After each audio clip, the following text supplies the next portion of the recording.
эзэн богд Чингис хааны өлгийн нутаг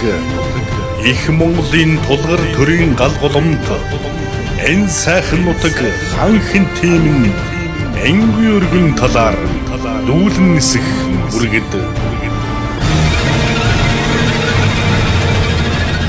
хан хинтийн нутгийн хүчит хөвгүүн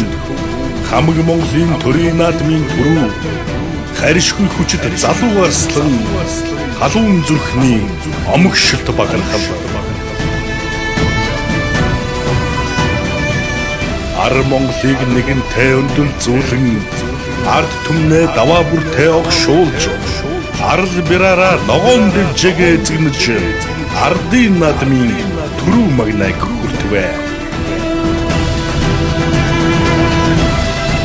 Эрбэр идэр насаараа гойсон энэл нутгийн хүчит хөвгүүн элгэн түмэн хан хинтийчүүдийнхээ бахархал их нутаг энэл хинтийчүүдийн нэрийн хуудас Монгол улсын арслан энх төгсийн оюун бол